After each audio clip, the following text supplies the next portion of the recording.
I was telling you guys about the map we put on the wall. If that wall had been measured, then the map could have been printed to the right size, and we wouldn't have to debate, do we cut off the Pacific Islands or do we cut off Russia, right? Like, we wouldn't have had to have that debate. It would have been great. But then we have the discussion, we have to cut off Russia.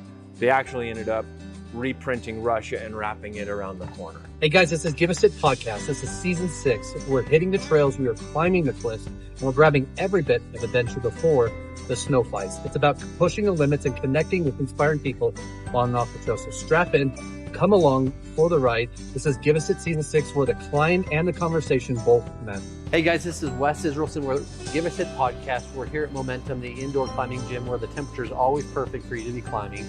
But I've got a special guest here that's in a similar line to kind of what we do on the commercial side, but he really does some artwork. But with that, I just want you to give a brief, your name, your business, and a brief statement of what you do. Okay. So Darin Harker, the company that I have is Quirk. We're a specialty contractor. And basically what we try to do is create environments that are more pleasing to the human experience. Like, that really is what it is, through graphics, wall coverings, window films, and acoustics. That's awesome, because on the commercial side, we understand what that means. So we're going to dive through that. But earlier, I don't know you well, but earlier what we talked about is you're one of 9, all brothers. All brothers. What was it growing up with all brothers? What was it like? In junior high, we moved to this house, and the house in the basement, you could do a figure 8, right? The rooms, and then the bathroom was one where you could come in on both sides, and we would play tag.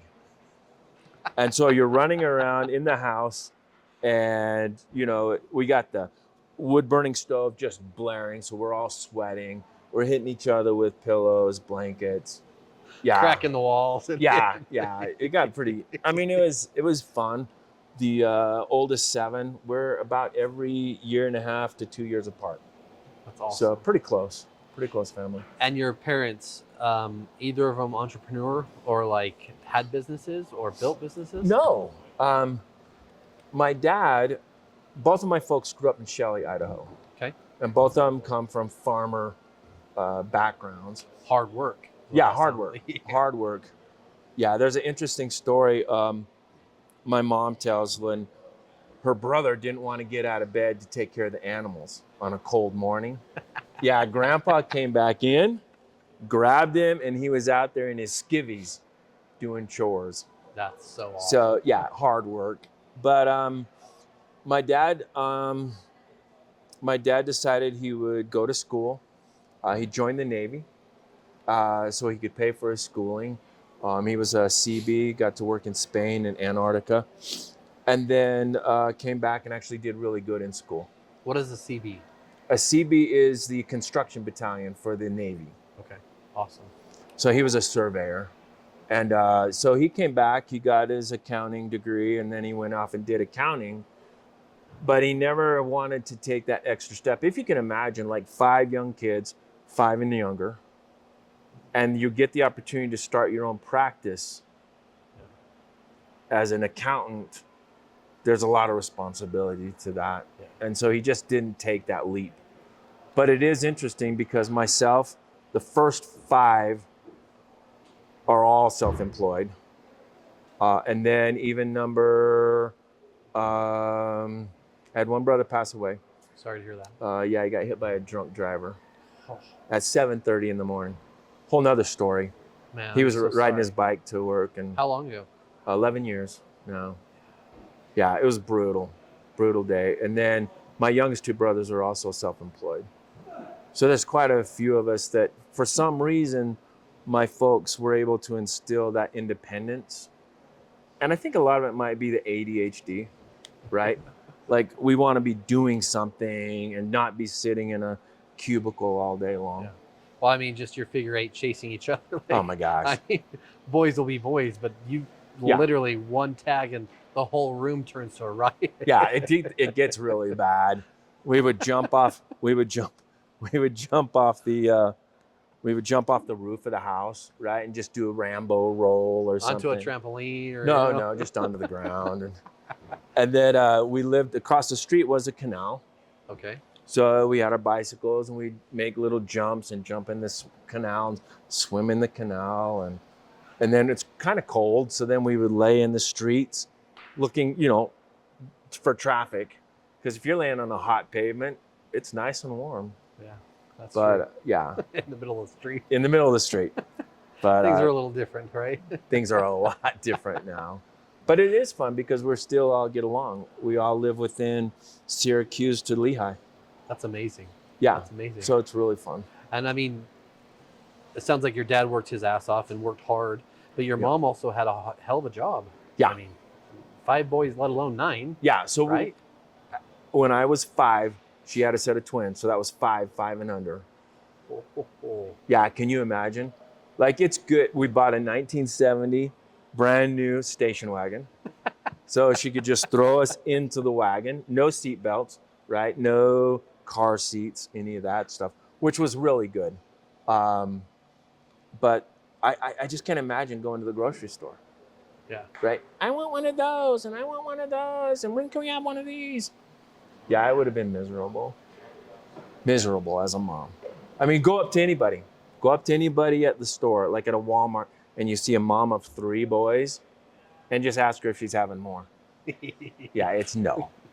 It's no. It is no. Yeah, that's not even a question. Yeah. You don't even have to.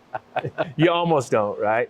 I mean, there's a lot of people still having boys. Like, I mean, whether it's a girl or a boy, right? Right. I mean, 2 is enough for us. So, It's a lot. yeah. It is a lot. And I got, it's kind of interesting. Maybe it's because I made my mom's life so miserable, but I have 5 kids and I ended up marrying a gal who has 4. So we again have 9. Yeah. So how was Christmas?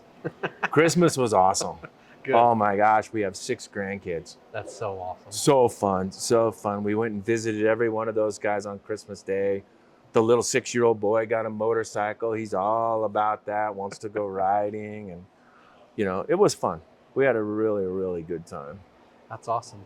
So obviously going back to growing up, your parents came from hard work. I mean, my wife's from Idaho. Her parents lived in Idaho. Grandpa lived up in McCall, and hard work is what it was. Like, Yeah.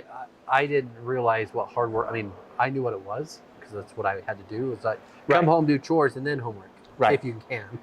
Right. Right? Before you go play, it was come home, do homework, or do your chores. Do your chores first. Always right? do your chores, yes. And school. You went to school? Graduated? Anything? Yeah, I did. I went to school. I graduated from Highland High up in Pocatello. And then I went to a year at Idaho State. And then I went on an LDS mission to Bolivia. And then came back. My folks had moved down here. So I came back here and did a little bit at the U, a little bit at Weber, and graduated with a finance degree and an MBA from Utah State. Congratulations. That's Thank you. awesome. And that's a lot of colleges, too. It is a lot of colleges. I mean, yeah, jumping around, but got some opportunities to go to different schools. I was up at the U, I had some great classes, but I wanted to get into the more advanced math. But because I didn't have enough time in school, they wouldn't let me get into that. And so I just went to Weber State. And it's ironic now. I mean, I don't know how well you know Lance, but obviously you know him well.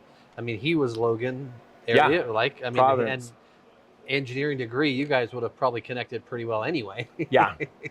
Yeah. In fact, I was born in Logan. That's crazy. Right there. But Lance and I have known each other for probably, I don't know, almost since 2008, 2009. Wow.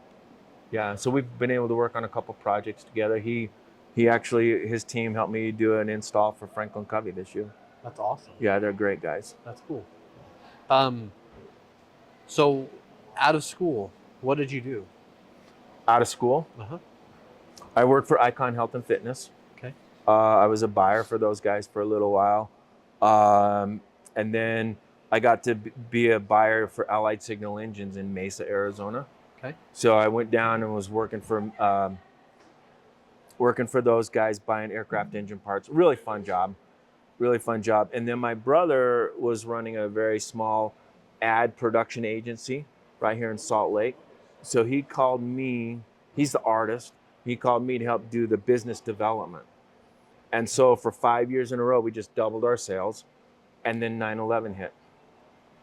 And I can still remember being at the office and watching it and just like, ugh. And when that happened, the economy for a marketing agency went way down, way down. And so we laid me off.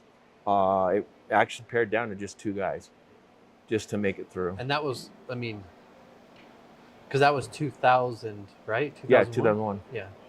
And I remember being in school when it happened. Yeah. For me, but I mean, a business owner watching today that's maybe going through COVID, and today, like, it's still, the market's changing, interest rates keep moving, right? And AI's here. AI is here. What do you tell someone going through that you could give them some experience on? Like, I mean, that's a hard thing, right? It is a hard thing. And I think the number one thing for me is, yeah, 9/11 happened and it was tough. And so what did we do? I still got up and found a job and went to work, right? You just can't be, things are going to happen to us throughout our whole lives. Throughout our whole lives, there is nothing we can do to the outside forces that come in. You would think, I'm 60 this year. You would think that everything would be chill, right? It's not. It's not. I have kids that are having health or relationship problems. My folks are now in a home this year. They're both going through dementia, so I'm having to deal with that. Wow. And change is what's going to happen. Yeah. Like, if you don't like change, you're in for a world of hurt. Yeah. Like a world of hurt, because it is hard. Yeah. Right? Change happens every day. So on that same note, what do you tell someone that maybe just started a business and has a young family and change is happening? How do you tell them to adapt? I know that's a broad question, but No, but it's an interesting question, right? How do you tell them to just, it is going to be interesting. One of my brothers that I was with that ad agency, AI came along, Yeah. right? And AI can generate images, and he's an artist. And what he has done is he's gone and said, you know what, I'm going to teach AI. So he's transformed and now teaches AI to the rest of us who don't know anything about it. So instead of feeling like he just got ousted, yeah. he's now using it. And I think that that's pretty much what we have to do. We have to be looking at some of the options. We were chatting just over here a little bit. The guys at Chevron, right? Are those guys actually out there working to develop solar and hydrogen opportunities, or are they staying stuck in petroleum? Yeah. Right? Down in Castledale, you have the big coal power plant. They're digging up the coal, they're making electricity. Well, riding my motorcycle through there last month, I noticed that they now have fields and fields and fields of solar panels. Yeah. So they're doing it right. They're seeing the future and they're transitioning, and they're still working and still investing in the future. So I think that's what I would tell someone who's in business. Like, take what you got, look ahead, right? Just keep grinding at it and what you're doing, but make sure that you're kind of aligned. You have to switch sometimes. There's an old adage that says, to make more money, you get more clients to spend more money more often. Yeah.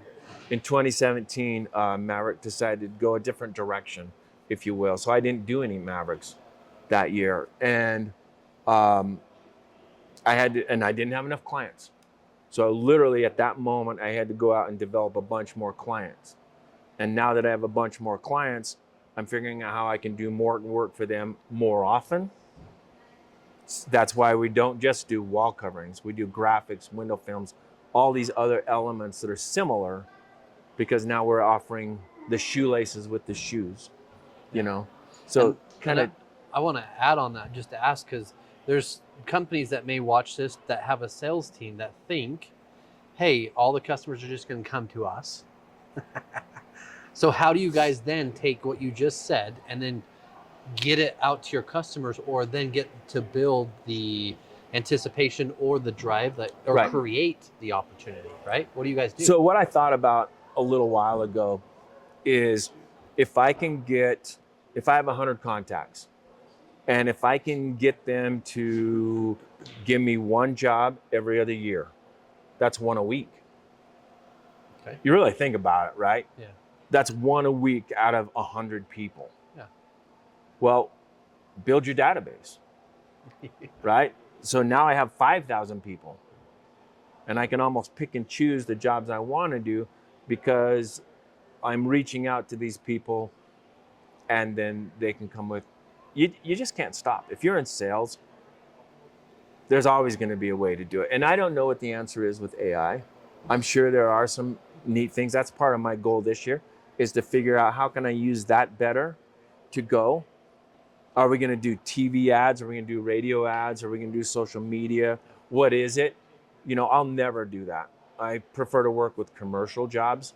So I'm not going to talk to Joe Public. I don't have my phone number or what we do on the truck, right? People who want to to work for individual homes, I don't want to do that.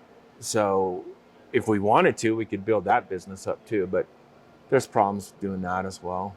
And I think, like, because you're veteran compared to me in business ownership, right? And then with a team, we have 40 employees. It's crazy to think at times. Like, it's hard. And I love all the people, and my goal is to help them build a better life. Like, my goal is not just to make money. Obviously, we have to make money, but I want to see people succeed. But on that same note, perpetuity is real. Like, you could take a video today of one of your artwork pieces that you've done and create campaigns around it that get other people outside of the state to then see what you do. Yep. Right? I mean, I think you had said you went to England to wrap a... Yeah, I've been to Paris. I went to Paris to work on an LDS temple and do some work there. But you're right. Like, it depends on what you want to do and how your service is rendered. For us, turnover is expensive. Yeah. Right? We need really well-trained people to do it. So we pay them more. We pay them more than the market is really requiring. But I think that that's important because then they're happy to be there and they can afford to be there. Right? But if you want and you want to grow outside of different areas, I've thought about opening up in Denver and maybe over in Seattle, places I wouldn't mind visiting. It's already tough just dealing with it right here out of Salt Lake. Oh, yeah. Yes, I understand that. So let's go back though. 9/11 happens and you guys transition shift. Between there and 07, when you started, what happened? Oh my gosh, all kinds of stuff. So I went into telemarketing. Okay. That was fun, I'm sure. you have a setter and a closer. Yep. Okay, so the guy's calling. That was my job. Call. Make sure somebody has money on their credit card. Make sure the two adults are available for a single phone call, and then set it up with the closer, right? And then you hand that off to the closer. I saw a guy make 40 grand in a week. 40 grand as a closer. And I'm like, that's a lot of money. And you're making $18 an hour, $16 an hour or something? Dialing. Well, it's all commission, right? Like, you split the commission with the closer. And you better get a good closer at that, because then they control your pay. They control my pay. If I don't do a good set, then they can't do a good close. But I did see that this guy that made a ton of money treated people in a way I wouldn't do.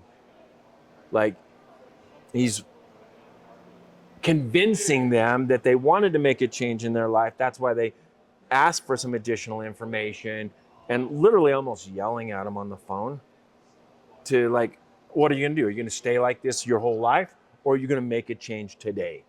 Like, think about like a Tony Robbins on steroids, right? One that's about selling something, right? And I'm just not in that. My whole business is based on relationships. Yeah. Quality deliveries and relationship. Yeah. That's what it's about. So yeah. So I got into that. That didn't make any money. I jumped around to a couple of different jobs.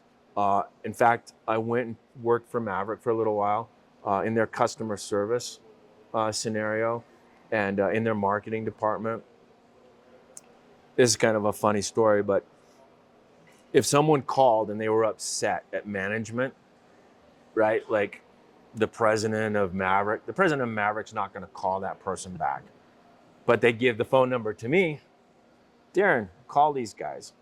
And I think I learned a little bit right then about relationships, right? I want whoever's calling in to continue to be a Maverik customer. So they need to, at the end of the call, they need to feel good that they were heard and that their thoughts were taken care of. But yeah, it just, so that was fun. I enjoyed working with the Maverik guys. I think you just said two things that are super important though.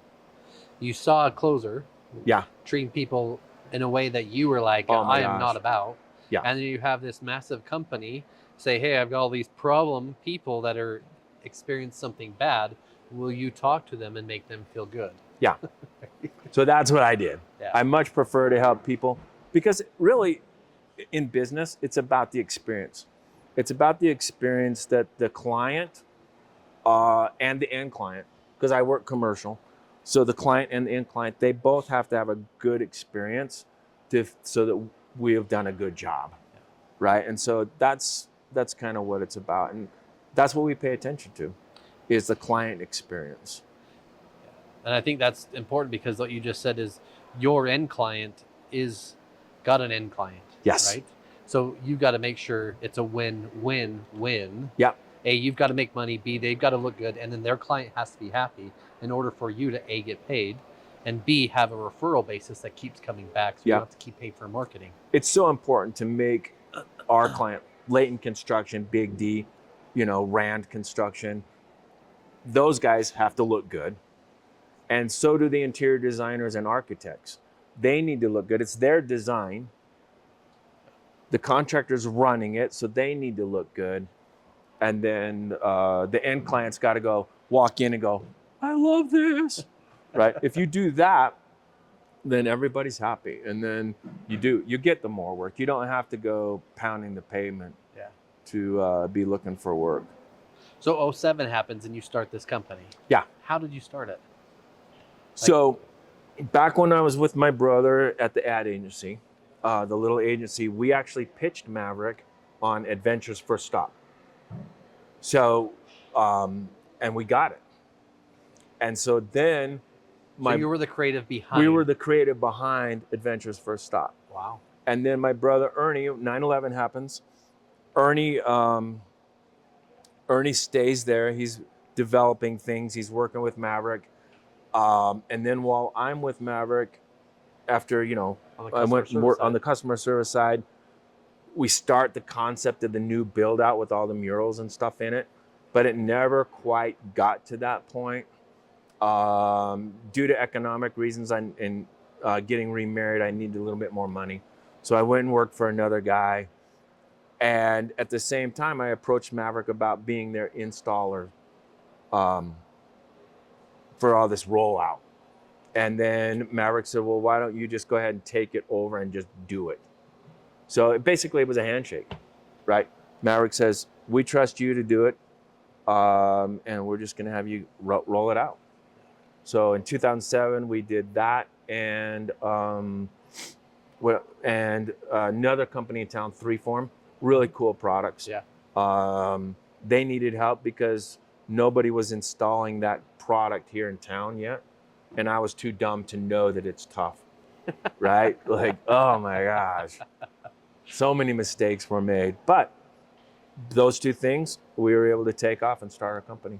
And I just want to tie it back together. So customer service first 9/11 hits. Yeah. Have to make a transition, right? Got to make it. Telemarketing, setter, going to Maverik, helping not only but the executive team, but the ownership team deal with their clients, built rapport, built trust, built a connection. And then coming into 2007, you said, hey, can I just be your installation? Right. And they're like, no, just run it. Just run it. Just run with it. Yeah. I mean, that's generally deals aren't handshakes anymore today. No. But that's a big deal. It is a big deal. Maverik's pretty big. Yeah. They were trying to build 20 to 25 stores a year. That's impressive. So it was a lot of work, right? And so, all my life, it's been that way. trying to have the integrity of what you're doing. And I mean, it's huge. I remember I sold my first house when I graduated up at Utah State. And I sold my house, and I was making some good money on it. And people were just coming through the door. They all wanted it. And so I thought could raise the price, and trying to do this bidding war. But I had already offered it at this price. So if someone offers that, I should sell it to them. I'm thinking contracts from college, right? And then it just kind of hit me, Darrin. You're not being trustworthy is maybe the word, or what authentic or whatever that word is, to what you told people you would sell it for. Authentic, boom, right? And it hit me hard, right? So anytime where I go to do some sort of move where it hits me like that's really not what you want to do, and we all get it, right? You have to be a really crappy guy to not feel remorse or anguish or that wrong feeling. You know what I'm saying? Mm-hmm. The wrong feeling. You've got to be a really terrible guy if you don't recognize that in your own life. So if that's happening and you feel it, I've learned you just got to make that change. If something's wrong, figure it out and go make it right and try to work forward. And this is relative to this time. Last year was a hard year for us. Yeah. We expanded, bought a building. A lot of moving went into. That's a lot expensive. of expense. Yeah, a lot more expensive than we planned on. We're still not in. And Christmas bonuses came, and we did everything that we could do outside of even what we had, right? And there's a point in which I felt like Christmas vacation, like I felt like the ass that didn't give more, but there's nothing to give. Right. And I think the word that came to my mind when you were talking about authentic and kind of that path is a steward. We're a steward of money, or we're a steward of helping, right? And I think that's an important thing that you embraced. Yeah. And also that's led you to these endeavors and these things to where you were like, hey, that closer, 40 grand in a week? Yeah. Great money, but I don't like that. No, it's not the lifestyle I want to live. It's not the way I want to go home. Yeah. And I think it is important to take care of people. In fact, on my New Year's resolution on Facebook, that is one of the things I posted just over the holiday is like, I need to be a little bit more conscientious still of the individual. What are they going through? Are they having a tough time? Why are they having a tough time? Can I find out? And what can I do to help them through this tough time? Right? And we're kidding ourselves if we think everybody has it easy. Right? Like nobody has it easy. Yeah. I mean, we could have it easy for 3 months. Yeah. Right? And that does happen. But everybody's struggling. Right? Some of my clients, they're dealing with sick family members or whatever, and it's just everything. And if you're not struggling with something, then I don't know. I think everybody is. And I think it's really important too. Just in November, I went to a job site and one of the supers was there and he just looked terrible. Right? And I think we need to check in with those guys. How do we check in and make sure? So I checked in with him, right? Because, and as guys, sometimes we don't share some of those things. You mean sometimes or never? Well, sometimes. Some of us are a little more sharey than others. I share a lot, but you have that opportunity. If you see somebody that appears to be struggling, we've got to stop. As a whole people, we've got to stop and see what's going on and see if there's something we can't do to assist them in whatever it is, right? And if we do a good job of that, it'll be awesome. I did get a text message driving home yesterday from St. George from a former employee. He told me via text, he says, you know what, I'm having a tough time. I love the guy. I told him I'm always in your corner, whatever you need, but he's struggling, right? And so it's hard struggling alone. It's a lot easier when you can struggle with others. And I want to relate that to business, but I also want to say this, and this isn't a plug for Tony Robbins, but Yeah. I don't think he's a bad person, right? I don't think you are. Yeah, you are if you're intentional. But I also think it's important that people understand that it's not easy. What you said is true. Like if you look at Gary Vee or Alex, they don't stop. Like they don't stop. The people today, not that people in general are bad, but if you think 9 hours a day is enough to make your life great, it is not. There's 24 hours in a day. Everyone has the same amount of time. But that means you have to be intentional with it, intentional with your family, intentional with your employees. And what you said is you have to be intentional with people. So I have a gratitude list that I do every day. And in there's 10 people that are dying or have died, or issues, or family, or daughters going through something. Right. And intentionally, I go through it every day, and I have for 800 days plus straight, but I will feel something and I'll say, hey, I just want to say I'm thinking about you. And randomly, like you said, your employee texting you from St. George or you're on your way home. That just means the world to someone. At least there's someone in their corner. Yes. Right? People are alone. Yeah. Intentional is an interesting word. It is. I have two brothers that are shrinks, if you will. They do a great job. But one of them was talking about it, living intentionally. Right? I do have intentional written on the mirror. It's the only word I have on the mirror. And it's hard because I really appreciate what you just said. I never really thought about intentionally reaching out and doing that, but I was working on more being intentional on everything I do every day. But that's a good point. To be intentional with the people that we interact with. Yeah. Right? I mean, even to the point of, like, it gives me a lot of thought. Your brother dying from a drunk driver, right? Yeah. And I've got one person on the list that unfortunately has someone like similar drunk driver, right? And it just, my point is if my mind can think it, why not just take a second, 5 seconds, text the person and say, because then it takes all the shit I'm going through or the bad, puts it, okay, it's not really that bad. It's not that bad. No. Look around. Yeah. Nobody wants to trade their problems for somebody else's problems. Yeah. Nobody wants to do that. But that is an interesting thought. I'm really glad you brought that up today, to just think about intentionally with other people, right? And to like literally sit down and on the individual basis. I think more on a global basis, but I like that idea to sit down with some of our neighbors, think about our neighbors, think about the people we interact with, like literally. Like you got me thinking. Well, that's good though, because you've got me thinking along a lot of things you said too. But last night we had 2 people cancel. Unfortunately, they couldn't make it today, right? Yeah. So you're here, thankfully, and because of Lance. But it got me going through my phone list at 5 p.m. on a Sunday night, and I get to I think I got to E's, and I'm like, oh crap, there's 5 people in that list. I just thought about that we were going, and then I just text them. There you go. Right. Yeah. So because someone canceled is a blessing that I reached out to people that may have needed something, and all they said was thank you. Like that really means a lot. Well, you never know, right? Yeah. One of the things a lot of people don't realize, but I am relatively introverted.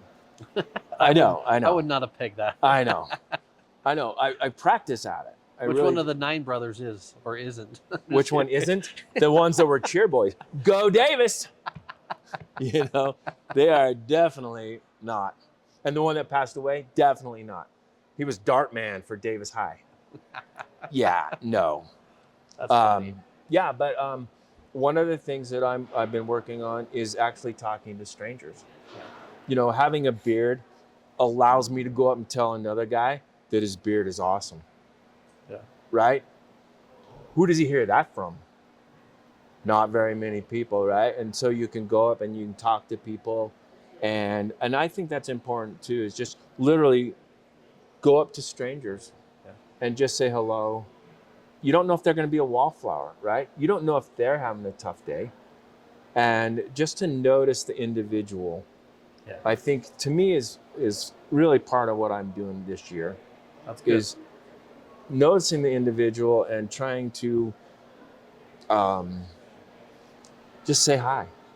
Because you don't know. They may not get anybody saying hi to them Ever. all day long, ever. Right? Yeah.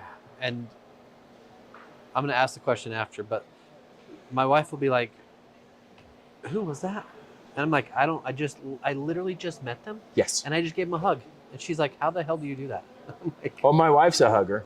She could do that. I'd give your wife a hug too. Yeah, she would be all over that. We're huggers. But yeah, it's so true, right? Yeah. Like the human experience is not meant to be alone. Right? And I think if we can, whether it's an emotional hug, whether it's an actual physical hug, people need it.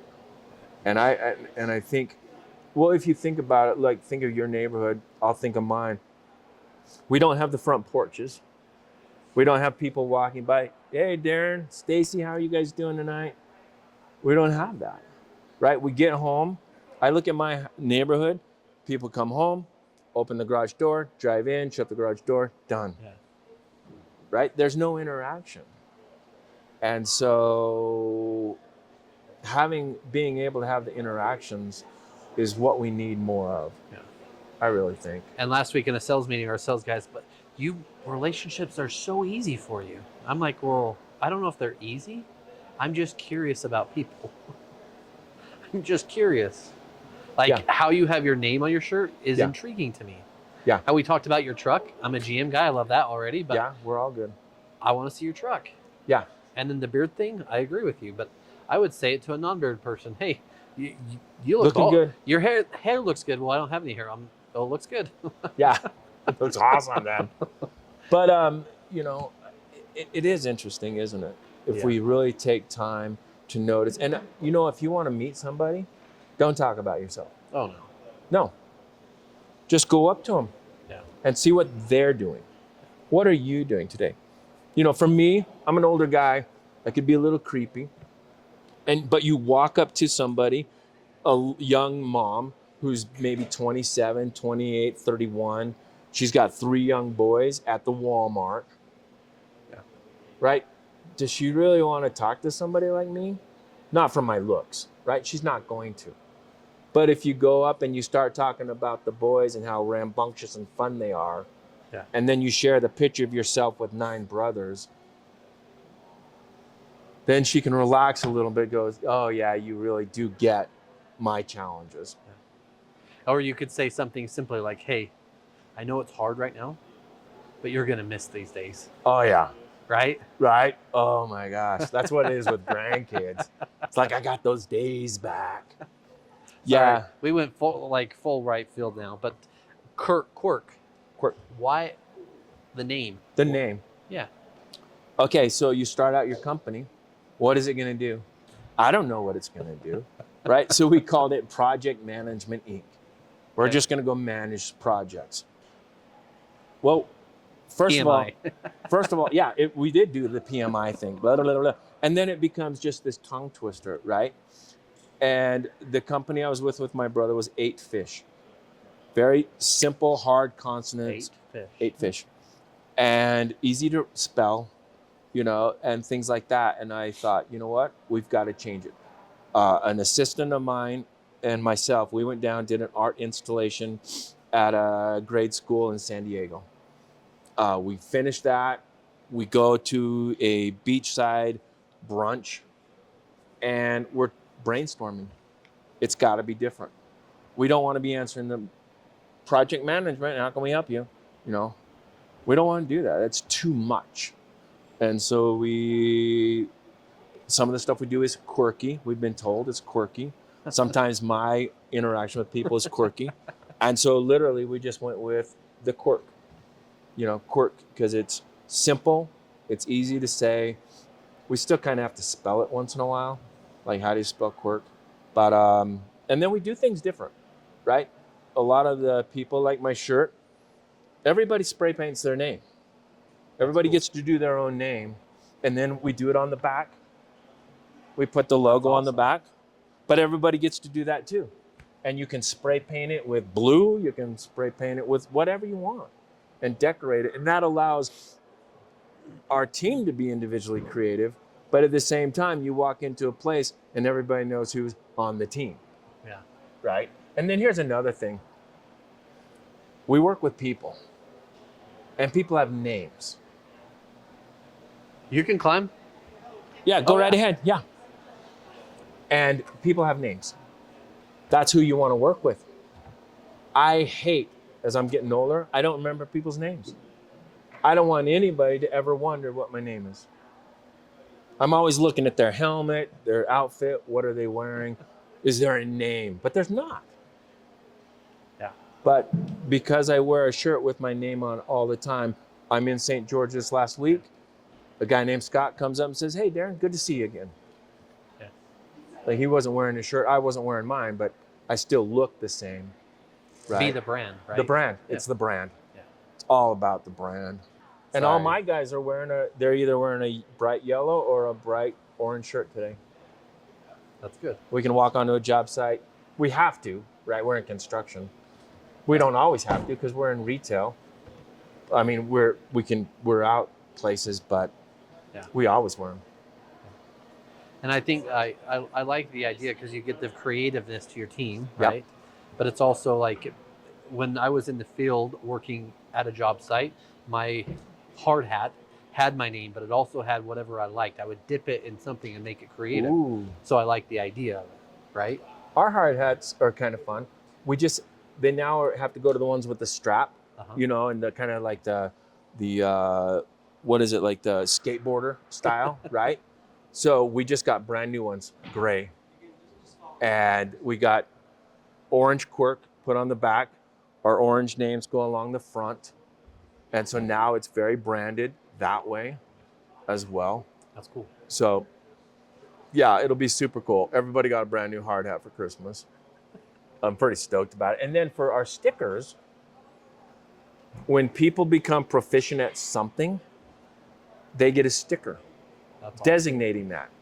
Can you wrap a piano in 16 hours? If you can, you get the 16. If you're good at organizing things, you can get the Tetris decal. If you become scissor lift proficient, you get a scissor lift decal. And so it's kind of like the stars on football helmets for high schoolers and college guys. Yeah, our guys can sticker up their helmet with that. That's all. I mean, I think it's a cool way to not only accessorize, but to also showcase skill set, right? Yeah, exactly. I am proficient at this, and I'm here, and you can see that I'm proficient at it. That's cool.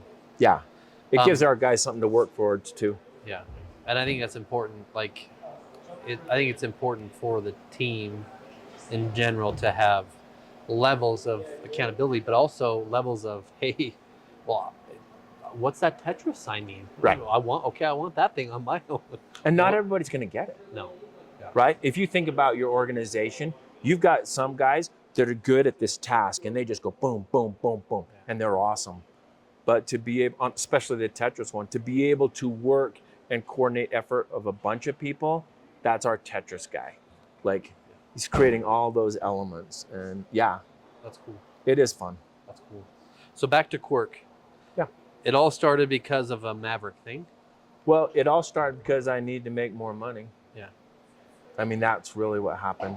But yeah, I mean, I just recently remarried and we need to make more money. So shook hands with Maverik. We did all the Maveriks. We did all the 3 for them. And then we just started developing relationships because the Maveriks are built by general contractors. So we started developing the relationship with those general contractors on the other work that they do. That's awesome. Yeah. And then on that same note, someone's starting a business, and they've got a contract in hand, and they're ready to start, newly married. What do you tell them? Don't go buy the most expensive truck. That's what you tell them. Like, I bought an old used Ford and a little tiny trailer, right? Like, yeah, like you don't need the new wheels on the truck. I think, But it makes me look better. you know, yeah, the first one I got, old Ford truck. And you don't know what your cash flow is going to be, right? Yeah. And cash is king. Like, if Always. you have no cash, you're toast because you got to pay your employees first. Yep. Then you got to Always. pay your bills and then you get paid. I'm not the kind of guy that says, let's go into business, create a bunch of debt, call ourselves insolvent, file for bankruptcy. Yeah, no. So, yeah, I think you go into it and you just be as frugal as possible and get the job done right, do it right. Thank everybody for the opportunity to work for them, and then work toward the next element. And then when you have a contract, let everybody else know that's the same type of a client. Let them know that this is what you're doing and you're doing a good job, and you can get a referral back to do more work. Yeah. And when you do get referrals, I think the best way to do it is pre-write it. Write it for those guys. So if you want to do an end of the year Christmas card, right, to all your clients, if you actually write out, this is the referral, and you send it to, let's just say it's Leah, the interior designer. I'm going to send something to Leah. I'm going to ask Leah to write me a referral. And I actually write it, give it to her and say, would this be indicative of the service level that I provide you?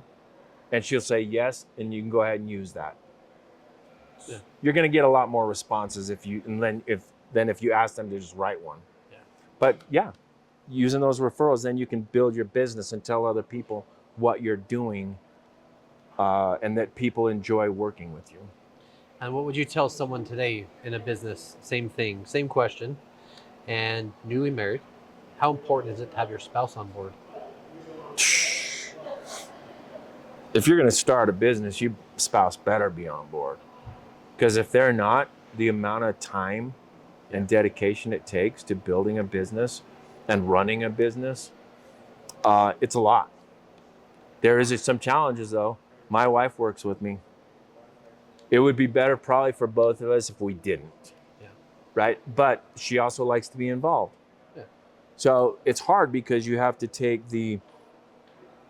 we have spouse relationship and we have boss relationship. No wife wants to be told what to do, right? Like, they don't want to hear that. So we struggle still. We've been in business since 2007. She does a great job. On 20 years. Congratulations. Yeah, it's 19, it's right? coming, yeah. So it's super exciting, but she does a great job with her team and what they accomplish, but you still have to have a chief, right? And it's with that time where I have to be the chief that it's not fun. Yeah. It's not fun. It has to be done, but it's not fun for either of us, right? So if you have a spouse, you're a young family, get on board, make it work. Whoever's not involved with the business can be so supportive. Because if you don't have support at home,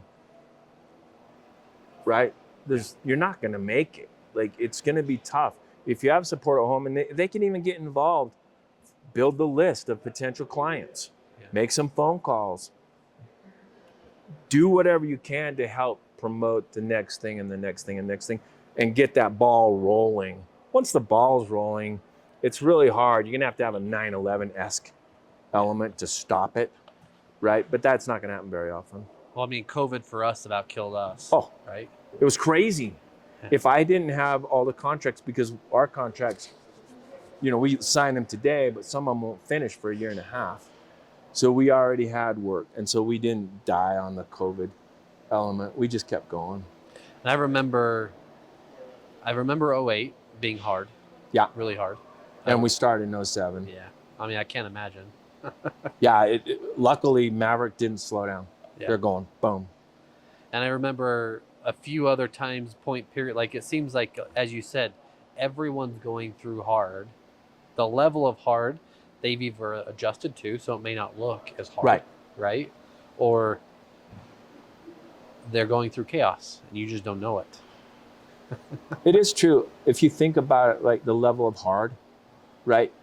The decisions I have to make at the size my company are being made by lower or middle management of some of the big companies, right? And then that guy is thinking about the top of that one is thinking of something else, right? But we all have this increment element of what it is. And I think in the end, if we can be cognizant of the people that we work with, For example, when I answer the phone, I don't just say, "Hey, this is Darrin." It's always, "How can I help you today? Yeah. How can I help you today?" So script matters. Words matter. Words totally matter. Yeah. Like, why are people calling you? If you're a business, why do they call you? There's only one reason. They need help. Yeah. Right? And if you act like they're not important when they're calling, that's a problem. Right? How can I help you? How can I help you today? Yeah. Right? Like that's and even if I have to transfer them to one of my project managers, it's still they'll call me because they know I'm going to make an action and make something happen. And so, but it's always, how can I help you today? And you have to train people. You have to, your office staff, everybody who picks up the phone. Oh, and training office staff to pick up the phone. I don't know if you've talked to anybody, but some of the younger guys, they don't want to pick up the phone. They want to text, or they'll get it off the answering machine. But relationships are built people to people. Yeah. And they always will be. The best ones are going to be people to people. Yeah. They're not going to be over text. And it's partly why Give Us It podcast is what it is, because we want to create an environment where people can actually be real. Right. Do an experience that gets you to connect. That's more than just the hour-long period. Yep. So I appreciate that. And you bet. Something you said, a friend of mine said, we're not going to hit our budget. I'm freaking out because I've managed 6 people and like, it's just hell. I'm like, are you connecting with your wife? No, I'm just too stressed. I'm like, great. He's like, don't you understand how much stress? I'm like, I do understand your stress, but I'm also on the other end where I get to say, hey, you didn't hit your budget. Now I have to figure out what the heck to do. Yep. I've got a lot bigger decision than just we're not hitting a budget, right? Yep. But also I need to make sure I go home and I get to spend my time with my wife or my kids because they're going to feel that, right? Yep. So what do you tell a business owner who's going through that hard time, or maybe they're working with their spouse? That's an interesting thought. When I was a buyer for Icon Health and Fitness, there was a time, I don't know if you remember the Health Riders. Uh-huh. They were coming off the assembly line so fast, they were put in a box, FedEx label was on it, and it was in the truck. One about every 30 seconds. Wow. Boom, boom, boom, boom, boom, right? And my job is to get all the steel there. All the stuff that's got to be welded, bent, and all that other stuff. A lot of stress. So I was talking to one of the older people there, and she told me, Darrin, when I'm driving home, I get to this stoplight, and that's where it stops. My business is there, family's in front of me. I think it's super important. I don't work from home. If I have to take pick up my laptop at home, I don't like that at all. Like, because when is it going to stop? Yeah. Right? I have brothers that work international, so they have to talk to people at night. But then that does creep into their home life, right? And so they have to compensate with it in a different manner. But given that I work a general 9 to 5, well, 7 to 6. We both know different. 7 to 6. Because of that, then I don't have to. I can leave it at the shop, and then come back early in the morning and hit it again. But it's super important. And I think what you said too is important for us. Not that I'm trying to plug what we do, but commercial side of furniture, right? Yeah. I believe that not just personal life has been affected, but innovation was lost. Now, some of it's being gained back with AI. Some of it can be for sure, but the connection side of this, you cannot do at home when we're both on a Zoom call. Like, sure, I can see your face. I might be able to get your shirt, but odds are it's going to be just blurred out, right? So how important is what you do in the commercial space in creating these artwork pieces of things, whether it's at the temple or the airport or anywhere? How important is that to you today? It's super important. I don't do a lot of the install anymore, right? I have a great team. They're highly talented people. But I'm finding it's still about the relationships. So it's my job to do 2 things, mostly go out and see if I can grease the skids for my team. What do they need? What solutions to their problems do they need? And then on the other side, is shake hands with the people we're working for. Yeah. Right? It's all about that interaction between them knowing that there's a person behind the Zoom call or the phone call. Yeah. So on every project, I try to get out there. Some of them are fast, some we do in a day. But if we're working at a place for more than a week, I'll be there at some point to help my team, generally at the start, so we can make sure everybody's happy and it's going to go smooth and share expectations and stuff like that. But yeah, it's I think it's super important to meet people. Yeah. Right? Like, I wish I could do more. I wish I could go out to lunch more often with them, but everybody is busy, right? I invite. I mean, you took the time today. Right? Yeah, I mean, it's lucky. I mean, Lance and I have been together for a long time, back and forth. He refers me to jobs, I refer him to jobs. So when he calls, this is one of those times, because he and I have that relationship, yeah. I'm willing to do something like that, right? If it would just been somebody else, if you had just called me out of nowhere, that probably wouldn't have happened, right? Because we hadn't had that interaction yet, right? So there's that trust factor on having worked with Lance, just knowing what we're gonna do. I think it's important what you just said, because the trust factor goes past the relationship in most, like, the best customer is one you've already worked for. Yes. Right? Oh my gosh. It's the easiest one to do more work for, as long as you've provided. It's not always going to go right. No. Generally it doesn't, but it's how you deal with it. Yes. Right? It's totally how you deal with it. We have some struggles, right? I mean, every business does. Every business does. And you need to count on that. Yeah. Right? You need to count on that you're going to have struggles, but sometimes we'll install stuff for client supplied and they never measured it. Yeah. I was telling you guys about the map we put on the wall. If that wall had been measured, then the map could have been printed to the right size, and we wouldn't have to debate, do we cut off the Pacific Islands or do we cut off Russia, right? Like, we wouldn't have had to have that debate. It would have been great. But then we have the discussion, we have to cut off Russia. They actually ended up reprinting Russia and wrapping it around the corner. So, but, that's what we ended up doing on that one. But it really is. It's about, it's just about knowing, developing that relationship, a personal relationship. And I think, I could be wrong, but my mind went so far left today, just right now, just not left, but anyway, there's a job that we did up in Camas. Yeah, I did a job recently in Camas. I had J2 help me. Okay. And they referred me to an installer who did all our work, because our team doesn't know how to do it. Guess who did it? You. We did it. Yeah. You want to see a picture of it? It's cool. It's red brick. Yeah, red brick. We did that. Oh, Josh McCravey, here's who did your... and the net tightens. Right? So I agree. And it turned out awesome. Yeah, it did. Yeah. And yeah, your guys were there watching me. Like, what's he doing? What's he doing? I told him, because I want us to learn, because we do acoustics for our clients, right? Anyway. That is so crazy. Yeah, and that one went out without a hitch. But you know why it went without a hitch? Because you guys called me, we pre-measured it, and we went and did it. Leaning on my experience on how to make it happen. And I think that's important too, is leaning on people who have experience.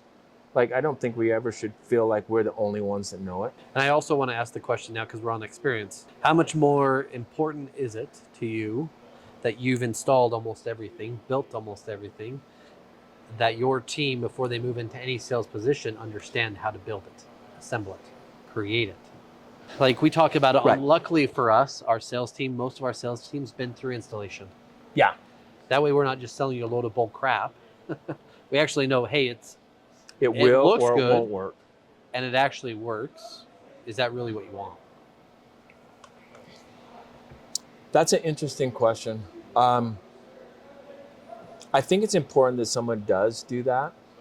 But the biggest challenge, especially with what we do, the type of person who is an excellent quality installer is not going to be a great salesperson.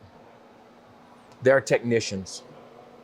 They're really good at what they do, but sometimes they don't They don't want to be in the public eye.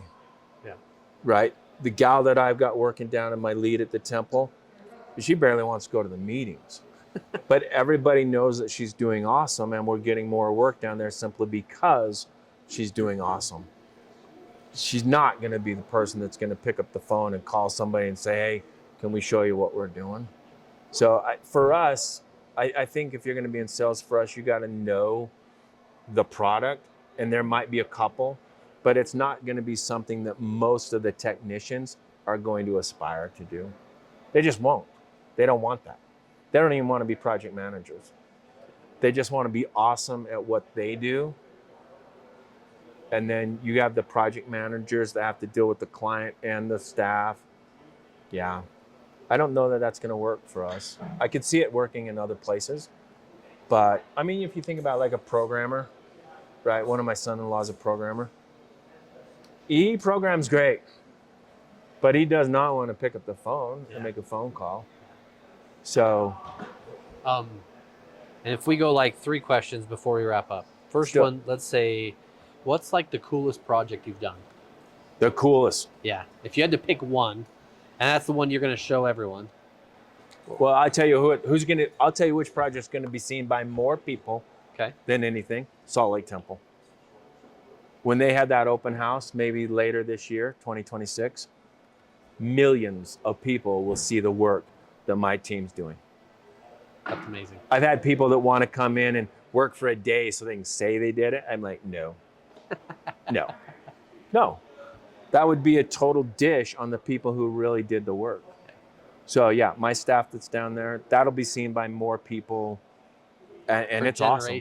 Generations. Years. Yeah. At least 50 straight years, right? They're not going to change it within 50 years. So that's a super cool one. Yeah, I mean, obviously anybody that's flying, if you're flying Delta or going to the Delta Sky Lounge or the American Express Lounge, if you go into an old Delta Sky Lounge, right? You walk into that one, the first thing you see, this is a kind of a cool project. First thing you see is a glass wall, 106 pieces of glass, blue, shaped really cool. It's awesome. Yeah, that's a cool one too. I saw the plans. I said to the contractor, I don't want anything. I just want that. Just let me do that piece for you. And it turned out awesome. So yeah, those are 2 that are pretty cool. Well, thank you for your time. My pleasure. Thank you. Thanks to get to know you better, and glad we already did a job. Like we did a job that is together so crazy. Years ago. Yeah. I've worked in canvas. You go, yeah, I think you're going to be, yeah. Well, guys, Awesome. This is Wes and Darrin. Good job. And Give Us It podcast is where we really care about the way your business sits, the way your employees sit, the way your life sits. So if you want to be a part of something special, just like Darrin today, please reach out to us and also get to know this guy, follow his work, and also give him the opportunity to do something special for your job. Thanks, guys. Awesome. Thank you. Appreciate it. You're welcome.